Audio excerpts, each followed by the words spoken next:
నూతన సంవత్సర శుభాకాంక్షలు. ఈ కొత్త సంవత్సరం మనందరిలో ఆనందాన్ని, ఆశల్ని, ఉత్సాహాన్ని మరింతగా పెంపొందించాలని కోరుకుంటున్నాను.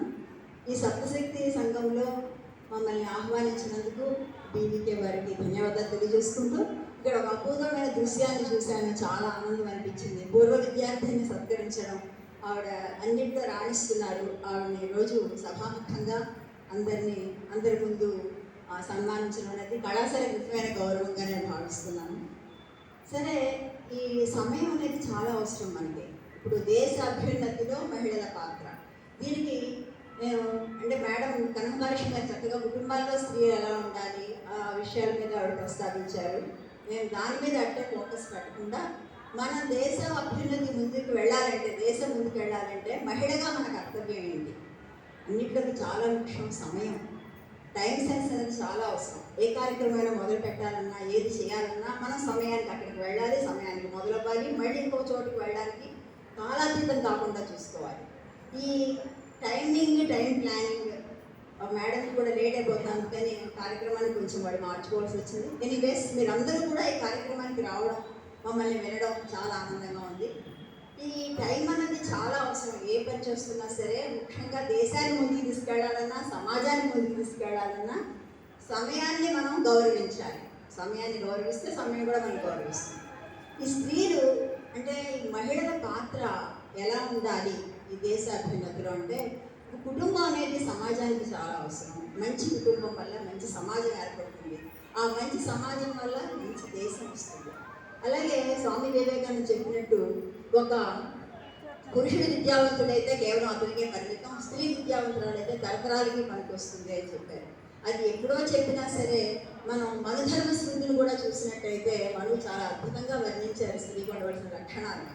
అంటే కార్యేషు దాసి, కరణేషు మంత్రి, భోజ్యేషు మాత, శయనేషు రంభ, రూపేచ లక్ష్మి, క్షమయా ధరిత్రి, షట్కర్మయుక్త కులధర్మపత్ని. ఇన్ని లక్షణాలు ఉండాలి స్త్రీకి అని చెప్పారు.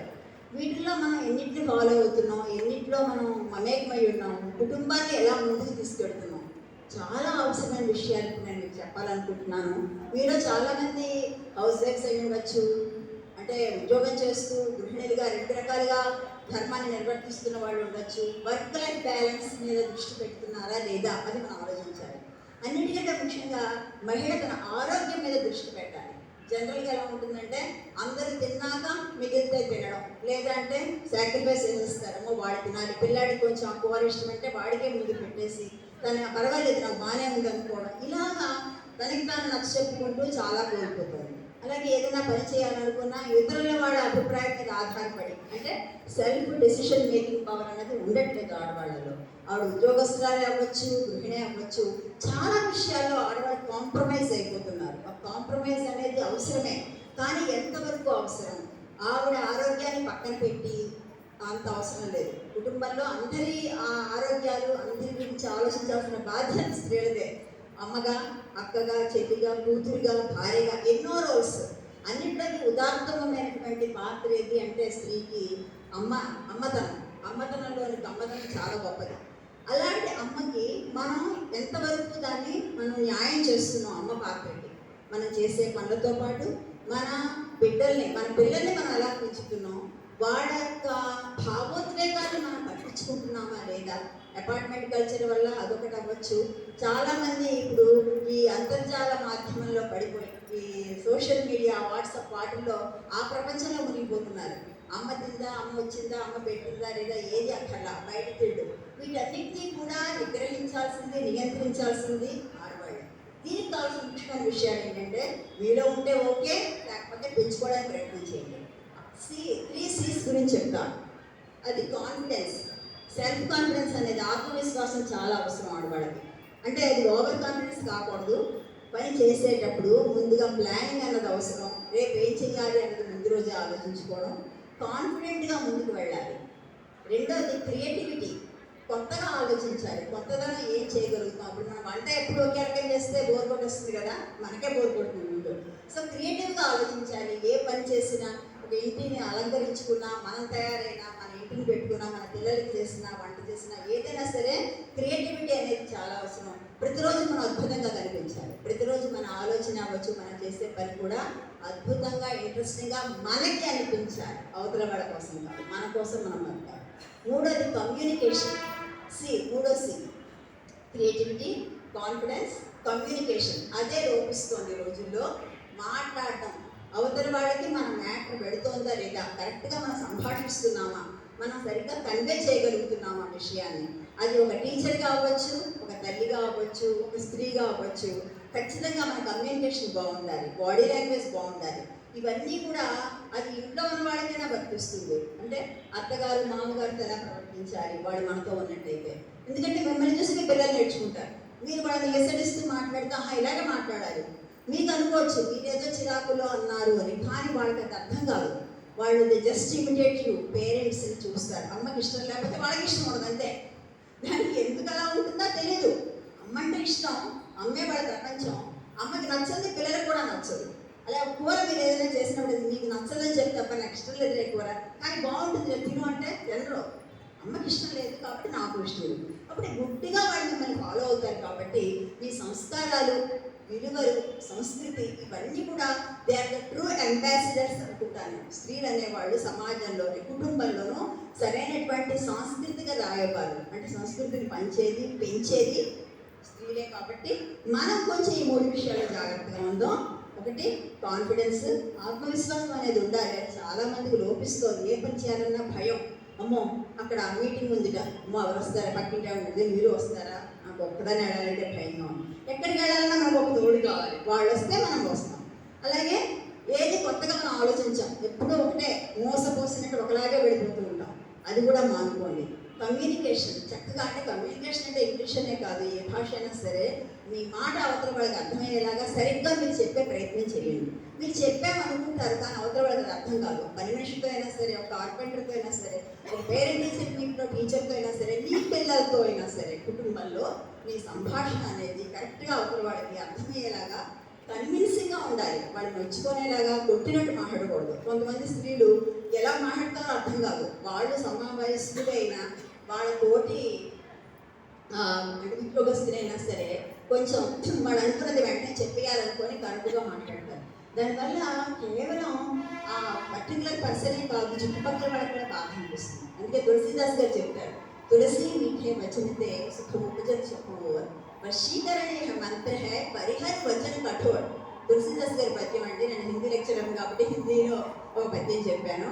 అంటే మధుర భాషణం వల్ల మనకి చుట్టుపక్కల వాతావరణం కూడా ఆహ్లాదంగా ఉంటుంది, మనకి బాగుంటుంది, మాట్లాడే వాళ్ళకి వినేవాళ్ళకి కూడా ఆహ్లాదంగా ఉంటుంది. కాబట్టి మనం కొంచెం పరుషంగా మాట్లాడడం తగ్గించి, అదొక వశీకరణ మంత్రం అండి. అయస్కాంతానికి లేని ఆకర్షణ మాటల్లో ఉంటుంది. కాబట్టి మీరు చక్కగా మాట్లాడండి. మాట తిరిగి మీరు ఏదైనా చేయొచ్చు. ఎలాంటి వాళ్ళైనా సరే మనం కన్విన్స్ చేయగలుగుతాం. కొత్త వాళ్ళైనా సరే ఒక చిన్న చిరునవ్వు, ఒక పలకరింపు, వాళ్ళతో మే హెల్ప్, ఏదైనా వాళ్ళ కష్టంలో ఉంటే ఏదైనా సహాయం చేయడం.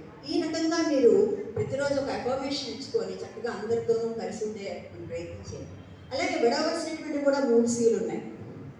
3 Cలు ఉండాలి, 3 Cలు వదిలేయాలి. అదేంటంటే కాంపిటీషన్. కాంపిటీషన్ చదువులో ఉండాలి. స్పర్ధయా వర్ధతే విద్య. ఈ కాంపిటీషన్ వల్ల చదువు పెరుగుతుంది. వాళ్ళకంటే మనకి ఎక్కువ మార్కులు రావాలి, మనం బాగా చదవాలి. అది కేవలం చదువులోనే, ఇంకా ఎక్కడా కూడా పోటీ పెట్టుకోకండి. అమ్మాయి students don't compare with others. ఇక్కడ స్టడీస్లో you have to compare with others, but not other matters. మనం ఆ అమ్మాయి ఎంత మంచి బట్టలు తీసుకొచ్చింది, మనమే ఇలా ఉన్నాం.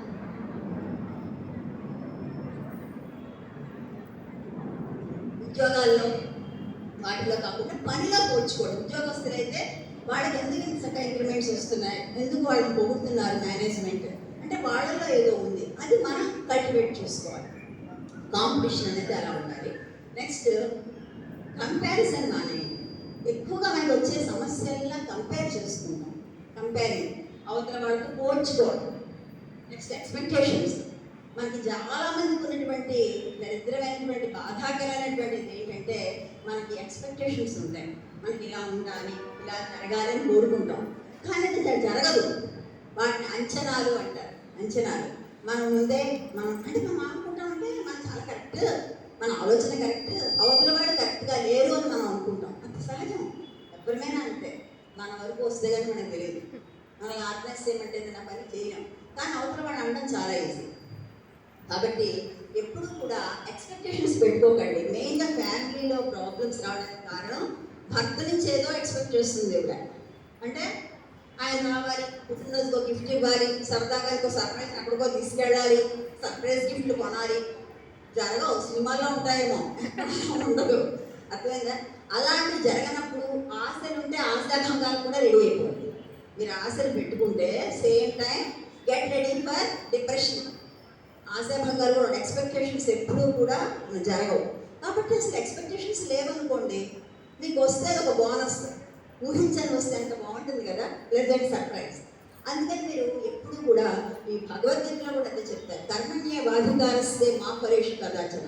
అంటే మనం పని చేయడం మీదే మన మనసు పెట్టుకోవాలి తప్ప ఫలితం మీద ఆశ పెట్టుకోకూడదు. పరీక్ష రాస్తారు, కష్టపడి చదువుతారు, కానీ మార్కులు తక్కువ వస్తాయి. ఎక్కడ పోయింది, ఎలా దీన్ని మనం రెక్టిఫై చేసుకోవాలి అని ఆలోచించాలి తప్ప ముందే మీరు అందరికీ టామ్ వేసేసి నాకు ఫస్ట్ వచ్చేస్తుంది, నేను బాగా రాశాను. మీరు అనుకుంటున్నారు మీరు బాగా రాశారని పిల్లలు, అని మీకంటే బాగా రాసిన వాడు ముఖ్య సరస్వతి. అలాగే మీరు చేసే పనిలో మీరు ఎప్పుడు కరెక్టే అనుకున్నా అది అందరి దృష్టిలో కరెక్ట్ అయ్యకపోవచ్చు. కాబట్టి మీరు ఎప్పుడు కూడా ఎక్స్పెక్టేషన్స్ పెట్టుకోవద్దు, కంపేర్ చేసుకోవద్దు. ఎవరి స్థితిగతులు, ప్రతి వ్యక్తి కూడా ఏదో ఒక బాధలో ఉంటాడు ఈ ప్రపంచంలో. బాధలు సమస్యలు లేని వాళ్ళు ఉండరు. కానీ మనం ఎప్పుడు ఏం చేస్తామంటే అవతల వాళ్ళని చూసి వాళ్ళు చాలా గ్రేట్, వాళ్ళకి ఏమీ సమస్య లేదు, మాకే బాధలు లేవు. నేను చిన్నప్పుడు స్కూల్లో పరీక్షలు వస్తున్నప్పుడు టీచర్స్ ఇన్విజిలేషన్ చేస్తూ ఉండేవారు. ఎంత కుండుకొనేదన్నా హ్యాపీగా ఇన్విజిలేషన్ పేపర్లు ఇవ్వడమే వాడ పని, చచ్చినట్టు 3 గంటలు రాయాలరా బాబు. నేను టీచర్ అయితేనా తీరిపోయింది కోరిక, ఎప్పుడు తీర్చాడు. ప్రతి కాలేజీలో కూడా హిందీ స్టూడెంట్స్ చాలా తక్కువ ఉంటారు, కేవలం వేళది లేకపోతే 4-5 అంతే. నేను చదువుకున్నప్పుడు అలాగే ఉన్నారు. కానీ నేను చేసే మా సెయింట్ జోసెఫ్స్ కాలేజీలో కనీసం ఏడాదికి 150 మంది కేవలం హిందీ స్టూడెంట్సే ఉంటారు. ఆ పేపర్లు దిద్దుతున్నప్పుడు అప్పుడు గుర్తొచ్చింది, అప్పుడు ఎంత కొడుకున్నాను కదా మా టీచర్స్ని చూసి, ఎంత హ్యాపీ లైఫ్ అని ఇప్పుడు తెలుస్తుంది అనమాట. ఇప్పుడు వాళ్ళు రాస్తుంటే ఎంత హ్యాపీగా రాస్తున్నారో, పరీక్ష లేకపోతే వాళ్ళు వెళ్ళిపోతారండి. ఇప్పుడు నేను తెచ్చినట్టు పేపర్లు తిరగాలి అంటే ఏ స్టేజ్లో ఉండే సమస్య ఆ స్టేజ్లో ఉంటుంది. కాబట్టి మనం ఎప్పుడూ కూడా అవతల వాళ్ళ లైఫ్ మనకంటే బెటర్ అనుకునే బదులు, ఒక పంజరంలో పక్షి ఉందండి, ఒక పక్షి ఏమో మామూలుగా ఆకాశంలో తిరుగుతూ ఉంటుంది, ఒక పక్షి పంజరంలో ఉంటుంది. కథ నాకు చాలా నచ్చింది, అందుకే మనతో షేర్ చేసుకుంటున్నాను. పంజరంలో ఉన్న పక్షి అనుకుంటుందిగా, వా దాని పని ఎంత బాగుందో, ఆకాశంలో హాయిగా విహరిస్తుంది, ఎక్కడ కావాలంటే అది వెళ్ళిపోతుంది, ఏది కావాలంటే అది తింటుంది. నా బతికెళ్ళి ఖైదీలో పడున్నాను, నాకు బయటికి వెళ్ళడానికే లేదు, దాని జీవితమే బాగుంది అని అది. పైనుంచి వెళుతున్నట్టు పక్షి చూసి దీన్ని, అబ్బా దీనికంటూ గూడుంది, ఎవరో మహానుభావుడు ఒక చిన్న పంజరం పెట్టాడు, చక్క నీళ్లు, గింజలు, జాపళ్ళు అన్ని సకలం దానికి నోటి దగ్గర తెచ్చిస్తున్నాడు. నేను ఈ వర్షంలో తుఫాన్లో ఎక్కిపోతున్నానో నాకే తెలియదు, ఎక్కడ నా గూడు లేదు, ఏమీ లేదు, దానిపనే బాగుంది. చూసారా పర్సెప్షన్స్ ఎలా ఉంటాయో. కానీ అలాగే గృహిణి, ఉద్యోగిని, వాడిద్దరిని కూడా పోలిస్తే పక్షులతో, ఇంట్లో ఉంటే ఆవిడ అనుకుంటున్న ఆవిడకి ఏంటమ్మా బోల్డ్ హాయిగా పొద్దున్న పని చేసుకుని నడిపోతుంది, ఉద్యోగం హాయిగా నచ్చినట్టు ఉంటుంది, సంపాదించుకుంటుంది, ఖర్చు. నాకు ఈ పని అంతా తప్పదు, నేను ఇంట్లోనే చాకరీ, నాకు ఏమీ స్వాతంత్రం లేదు. ఆ బయటికి వెళ్ళి ఆవిడ అనుకుంటుంది, ఎంత ఇంట్లో చేయాలి, సాయంత్రం వచ్చి మళ్ళీ ఇక్కడ ఇంట్లో పని చేసుకోవాలి, రోజంతా ఆఫీస్లో బాస్లు లేదా కాలేజీలో వాళ్ళతో మాట్లాడాలి, పిల్లలతో విసుకుపోవాలి, ఏమైనా సరే నాకు ఖర్చు పెట్టుకోవడానికి కూడా లేదు, అంతా ఇంటికి వస్తే ఇచ్చేయాలి. ఆవిడ పనే బాగుంది, నచ్చినట్టుగా జీవితం గడుపుతోంది. అంటే ఇలా ఇద్దరూ కూడా వాళ్ళ ఆలోచన ప్రకారం కరెక్టే, కానీ ఆలోచన మార్చి చూడండి లైఫ్ ఎంత బాగుంటుందో. అంటే హౌస్ వైఫ్ అనుకున్నట్టుగా ఆ బయట ఉద్యోగం చేసిన ఆవిడ అనుకుంటే, అంటే నా పని హాయిగా నేను తిరుగుతున్నాను, నాకు నచ్చినట్టుగా ఉంటున్నాను, సంపాదిస్తున్నాను, I'm able to help or support my family, నా లైఫే బాగుంది అని ఆవిడ అనుకోవాలి.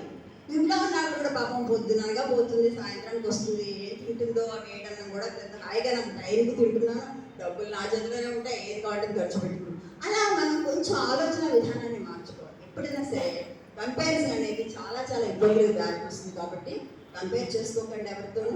మనమే బెస్ట్ అనుకోవడంలోనే ఉంది ఆనందం అంతా.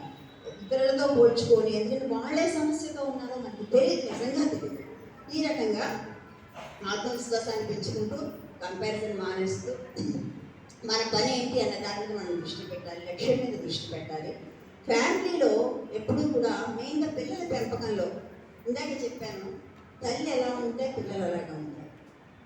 ఒక గుడికి వెళ్ళినా ఎక్కడికి వెళ్ళినా సరే ఆ విలువల్ని మనం కాపాడుకోవాలి, చెప్పాలి, వినే వరకు చెప్పాలి. వినరండి, ఇదే స్టేట్మెంట్ మా కాలేజీకి వచ్చిన పేరెంట్స్ చెప్తారు, వినరండి ఏం చేయమంటారు. వినరంటే మీరు సరిగ్గా లేరేమో. ఎప్పుడు కూడా పిల్లల్ని తప్పుపట్టం.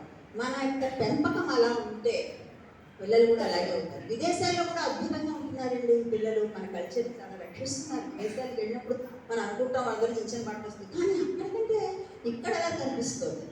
నేను బల్గేరియాలో డిస్ట్రిక్ట్ ప్రొఫెసర్గా వెళ్ళినప్పుడు 2 సంవత్సరాల పాటు అక్కడ ఆడపిల్లలు చూసి ఆశ్చర్యపోయాను. సిగరెట్లు కాలుస్తారు వాళ్ళు, సహజీవనం. ఇదేంటి ఇలా ఉన్నారు, మా ఇండియాలో అలా ఉంటారు ఏంటి, ఎందుకు వచ్చాను ఈ దేశం, ఇలా ఉన్నారా అలా ఉన్నారా. కానీ వాళ్ళు వాతావరణ పరిస్థితులు అలా చేస్తారని వేరే విషయం. కానీ వచ్చిన తర్వాత నేను ఒక సెమినార్కి బెంగళూరు వెళ్ళాను. ఆ యూనివర్సిటీ పేరు చెప్పక్కర్లేదు, చాలా ఫేమస్ బెంగళూరులో. వెళ్ళాక అక్కడ స్మోకింగ్ జోన్, ఆ జోన్స్ కూడా వెయిట్ చేస్తుంటారు సిగరెట్ కాల్చడానికి. చూస్తే ఆడపిల్లలు ఊడేస్తున్నారండి సిగరెట్లు. అంటే మనం పొరిగింటి పొలకూరలాగా గురించి నక్కబాంపు పెట్టుకున్నట్టు ఆ కల్చర్ని మనం తెచ్చుకోవాలని చూస్తున్నాం. కానీ మన కల్చర్ని ఫారినర్స్ కూడా ఎంతో యాక్సెప్ట్ చేస్తున్నారు, అడాప్ట్ చేసుకుంటున్నారు. ఇండియన్స్లా ఉండాలి, ఇండియన్ కల్చర్ అంటే అంత గౌరవం పడదు. కానీ మనం ఏం చేస్తున్నాం, ప్రసార మాధ్యమాల ద్వారా అవ్వచ్చు, టీవీలో అవ్వచ్చు, భ్రష్టు పట్టిస్తున్నాం. ఒక మాట మీరు సరిగ్గా ఉండదు, అహంకారం, మాటల్లో ఇగో. ఎప్పుడైతే మీరు మాటలో సప్తశక్తులు చెప్పారు చూసారా, సప్తశక్తులు అంటే ఏంటి? కరుణ, దయ, జాలి, ప్రేమ, సౌహార్దం, స్నేహం, ధైర్యం, సాహసం, జ్ఞాపకం, ఇవన్నీ ఉండాలి మనుషుల్లో, స్త్రీలో ఉండాలి. అందుకే స్త్రీని స్త్రీ అన్నారు. సత్వ రజో తమో గుణాల కలయిక స్త్రీ అంటే. 3 ముఖ్యమైన గుణాలు కదా, సత్వగుణం, రజోగుణం, తమో గుణం. ఈ 3 ఉంటాయి మనుషుల్లో, ఇన్హరెంట్గా ఉంటాయి. కానీ వాటిని కొంచెం ఎక్కువ చేస్తాం. తమో గుణం అంటే అలా పడుంటారు అనమాట, అంటే ఈ కుంభకర్ణుడు టైప్లో ఏ పని మీద ఇంట్రెస్ట్ ఉంటుంది. సత్వగుణం చాలా శాంతంగా ఉంటారు, మన వశిష్ఠుడిలాగా, రాముడిలాగా. అలాగే రజోగుణం, రజస్ అంటారు, అంటే క్షత్రియులకు ఉంది. ఇవన్నీ కూడా సమపాళల్లో ఉండాలి, ఏది ఎక్కువైనా కూడా సమస్య. స్త్రీలలో ఈ 3 ఉండబట్టి కుటుంబంలో ఈ రోజుల్లో మనం చూస్తున్నామండి, అన్ని రంగాల్లో కూడా స్త్రీలు. ఇక రాజకీయ రంగంలో చూడండి, మన సుధామూర్తి గారు వచ్చారు, నేను అలమ్ని అసోసియేషన్లో మెంబర్ని, మన ఆంధ్ర యూనివర్సిటీ. ఆవిడ ఎంత అద్భుతంగా మాట్లాడారంటే, ఒక సాధారణ గృహిలాగా ఇన్ఫోసిస్ ఫౌండేషన్కి ఆవిడ అధ్యక్షురాలైనా సరే, ఆవిడ కట్టుకునే చీర దగ్గర నుంచి చెప్పారు, ఆవిడ ఎప్పుడూ కూడా 3,000 రూపాయలకి మించిన చీర కట్టారట, తక్కువలోనే కొనుక్కుంటారు. ఎందుకంటే ఆవిడ వాటిని మెయింటైన్ చేయలేను అంటున్నారు. రెండోది ఏంటంటే, ఆ డబ్బును ఇంకొకరికి ఉపయోగపెట్టాలి. నేను ఎప్పుడు మేకప్ వేసుకోలేదు అని చెప్పారు. అంటే వల్ల ఆవిడ మానసిక ఆనందం అక్కర్లేదు, ఆవిడ ఆనందం కలిగేది ఇతరులకు సహాయం చేయడం, పుస్తకాలు చదవడం. పుస్తకాలు చదవమంటారు, మంచి పుస్తకాలు చదవండి. తర్వాత ఆవిడ మన తొలి రోజుల్లో సంపాదన టైంలో కొంత డబ్బు పక్కన పెట్టేవారు జీవితంలో. అది ఒకసారి హస్బెండ్ ఇన్ఫోసిస్ పెట్టాలనుకుంటున్నాను, ఒక సంస్థ స్టార్ట్ చేయాలి సాఫ్ట్వేర్ది, నాకు డబ్బులు అవసరం, కానీ 10,000 ఎక్కడి నుంచి వస్తాయంటే ఆవిడ తను దాచుకున్న డబ్బులు తీసుకొచ్చి ఇచ్చారు. అంటే సద్వినియోగం చేయాలి, పొదుపు అన్నది చాలా అవసరం. ఆ పొదుపులో ముఖ్యంగా డబ్బు ఎప్పటికీ, ఆవిడ మొన్న కూడా ఇంటర్వ్యూలో చెప్తున్నారు, ప్రతి ఆడపిల్లకి నేను ఇచ్చే సలహా, ప్రతి మహిళకి ఏంటంటే, మీ హస్బెండ్స్ తెలియకుండా డబ్బులు కొంచెం పక్కన పెట్టండి. అంటే మరి మీషోలోనూ వాటిలోనూ సామాన్లు కొనేయడానికి కాదు, పక్కన పెట్టడం. కానీ పాపం ఈ రోజుల్లో అలా చేస్తున్నారు, కొనుక్కోవాలని ఉంటుంది, అందరూ కొనుక్కుంటారు, పండుగ వస్తుంది, చూస్తే డబ్బులు సరిగ్గా ఇవ్వడం, కొంచెం పక్కన పెడతారు. కానీ ఒక ఎమర్జెన్సీ ఫండ్ అని మా అమ్మమ్మల కాలం నుంచి నేను చూపిస్తున్నాను, తెలియకుండా కొంచెం చీరలు మడతల కింద దాచేసేవాడు. అదేంటంటే ఏదైనా అనుకోని ఖర్చు వస్తే అక్కడికి వస్తుంది. అందుకని ఆ రకంగా పొదుపు అలవాటు చేయడం, పిల్లలు కూడా నేర్చుకుంటారండి మీరు చక్కగా పొదుపు చేయడం. తర్వాత అకౌంట్స్ రాసినప్పుడు ప్రతి నెల మన ఖర్చులు, నెలవారీ ఖర్చులు ఉంటాయి కదా, నాకు తెలియదు మీరు ఎంతమంది రాస్తున్నారో, పిల్లలతో రాయించండి ఎంతెంత ఖర్చు. ఎందుకంటే కొంతమంది పిల్లలు అడుగుతున్నారండి ఈ రోజుల్లో, ఏమిటైనా ఖర్చు ఇద్దరు సంపాదిస్తున్నారుగా, ఇంత రకంగా మాట్లాడుతున్నారు పిల్లలు. వాళ్ళు అడిగింది కొనకపోతే ఏమిటాయి ఖర్చులు, ఇద్దరు సంపాదించుకుంటున్నారు. అప్పుడు మనకి చెప్పినా వాళ్ళు అర్థం చేసుకోవాలి. అలా కాకుండా మీరు ఒక డైరీ పెట్టుకొని అకౌంట్స్ అనమాట, నెలవారీ పాలు వాళ్ళకి, పని మనిషికి, మీ ఆటోకి, లేకపోతే మీ ఫీజులు మొత్తం రాయించండి వాళ్ళతో. ఇలా పట్టుకుంటారు, అమ్మో ఇంత ఖర్చు అవుతుందా అని వాళ్ళకి తెలియాలి. ట్రాన్స్పరెన్సీ అనేది చాలా అవసరం. పిల్లలతో మనం ఎలా మాట్లాడాలి, ఎలా మింగిల్ అవ్వాలి, ఇదొకటి మీరు నేర్చుకోండి. తర్వాత వాళ్ళ భావాలను గుర్తించండి. పిల్లలు ఇంటికి వచ్చినప్పుడు రోజులు ఆత్మహత్యలు జరిగిపోతున్నాయి, మాట్లాడుతూనే ఉంటారండి, లోపలికి వెళ్తే ఆత్మహత్య చేస్తారు. ఎందుకు అలా జరుగుతుంది అంటే వాళ్ళకి కమ్యూనికేషన్ గ్యాప్ తెలియట్లేదు. వాళ్ళు ఏదో అనుకుంటారు, ఏదో సాధిద్దాం అనుకుంటారు, బయటకు వచ్చేటప్పటికి వాళ్ళు అనుకున్నట్టుగా ఉండదు. ప్రపంచం ఎప్పుడూ కూడా మనం అనుకున్నట్టుగా ఉండదు అన్న విషయం వాళ్ళకి తెలియాలి. కాబట్టి కన్విన్సింగ్గా వాళ్ళతో ప్రతిరోజు టైం గడపండి. Quality time spend with your children. School నుంచి రాగానే అడగండి, బాగుందా స్కూల్ ఏమన్నా. అంతేగాని టీవీ టక్క రిమోట్ నొక్కుతూ సీరియల్స్ చూస్తుంటే వాళ్ళు ఏదో చెప్పాలని వస్తారు. మంచి మార్కులు వచ్చే సరేలే మొహం కడుకో చదువుకో ఇలాగా, లేకపోతే తక్కువ వస్తే నీ మొహానికి ఎంతకంటే అనుకోలేదులే. మీరు ఏదైతే అంటారో మీరు అనుకోవచ్చు క్యాజువల్గా అన్నాను, వాడు అంత సీరియస్గా, కానీ పిల్లలు తీసుకుంటారండి. మీరు ఒక అప్రిసియేషన్ తీసుకోండి, చేయండి. వాళ్ళు ఎంత మార్పు వస్తుందో, నాన్న పర్లేదురా మార్కులు తక్కువ వస్తే నేను అనుకున్నాలే నీకు ఎప్పుడు ఇంతే, ఆ పిల్ల చూడ ఎంత బాగా చదువుతుంది ఎదురింటమ్మాయి. ఇలాంటి కంపారిజన్ మానేయండి. Don't compare with others. కానీ వాళ్ళతోనే వాళ్ళని పోల్చండి. నాన్న లాస్ట్ టైం బాగా వచ్చాయి కదరా marks. Me tone is very very important. మీరు మాట్లాడే మాటలో ఆ ధ్వని ఎలా ఉంది, వెటకారం ఉందా, వ్యంగ్యం ఉందా, కోపం ఉందా, గ్రహించడంత అల్పజ్ఞానులు కాదు పిల్లలు. పోలేరా ఏంటి లాస్ట్ టైం బాగానే వచ్చాయి కదా మార్క్స్, 7th దగ్గర పోలే నెక్స్ట్ టైం బాగా వస్తాయి, నేను చదువుకోమని పడుకో, డాడీకి నేను చెప్తాను, అలా వాళ్ళని కన్విన్స్ చేయాలి. అలా కాకుండా మీరు వాళ్ళు ఏదో చెప్పాలని వస్తారు, చిన్న చిన్న విషయాలు అవ్వచ్చు. కానీ మనం ఏం చేస్తాం, భోజనాల దగ్గర కూడా కలిసి ఇట్లా పళ్ళల్లో పెట్టుకుంటున్నారు, ఎవరి గదుల్లో మంచం మీద తిన్నాం. ఇంత దరిద్రపు అలవాటు అండి. చిన్నప్పుడు అమ్మమ్మ తిట్టేది, మంచం మీద అస్సలు ఆనందం తినకూడదు, కంచాలు పట్టుకొని. మేము కింద కూర్చొని తినేవాడు పేటలు వేసుకొని. ఇప్పుడు డైనింగ్ టేబుల్ కల్చర్ వచ్చింది. కానీ అందరూ ఒక టైం రోజులో ఒక్కసారైనా సరే కలిసి భోజనం చేయడం, కష్టసుఖం మాట్లాడుకోవడం, స్కూల్లో ఏం జరిగిందో. అలాగే ఇంట్లో పెద్దవాళ్ళు ఉంటే కానీ పెళ్లి చిక్కుల్లో కూడా చూస్తున్నాము, ఆ అమ్మాయి చూడడానికి వచ్చిన వాళ్ళు అమ్మాయి ఆ నాన్నమ్మతో వీళ్ళ అమ్మ ప్రవర్తన అలా కూడా చూస్తున్నారు. అంటే నాన్నమ్మ గారిని అంటే ఆవిడ అత్తగారిని అలా చూస్తుంది. దానివల్ల వాడికి ఒక ఆలోచన వస్తుంది, ఒక ఐడియా వచ్చేస్తుంది వాడు, ఈ పిల్ల కూడా రేపు ఇలాగే చేస్తుందేమో. కాబట్టి ప్రతి అడుగు, ప్రతి మాట, ప్రతిదీ. ఎందుకంటేనండి మీకు బెస్ట్ ఎగ్జాంపుల్ ప్రహ్లాదుడు. లీలావతి గర్భంలో ఉండగానే నారదుడు వచ్చి ఆయనకి ఎన్నో విషయాలు చెప్పినప్పుడు ఆయన ఎంత బాగా ఆకలింపు చేస్తున్నాడండి. పుట్టిన తర్వాత ఆ హిరణ్యకశిపుడికి భయంకరమైన శత్రువు అని తెలిసినా సరే హరి ఆయన్నే స్మరించాడు. ఎందుకని బీజం పడిపోయింది కడుపులో ఉన్నప్పుడే నారదుడి ద్వారా విన్నాడు, ఇంత మంచి విషయాలు చెప్తున్నాడు హరి, అంత గొప్పవాడు. ఆయన కడుపులో ఉన్నప్పుడే పిల్లలకి మీ ఫీలింగ్స్ అర్థమైనప్పుడు, అందుకే చూడండి మంచి పాటలు వినండి, చక్కటి ఫోటోలు చూడండి, ప్రకృతిలో ఉండండి, ఇలాంటివన్నీ చెప్తారు ప్రెగ్నెంట్స్కి. ఎందుకంటే ఆ ఇంపాక్ట్ ఆ పిల్లల మీద, గర్భస్థ శిశువు మీద పడుతుంది.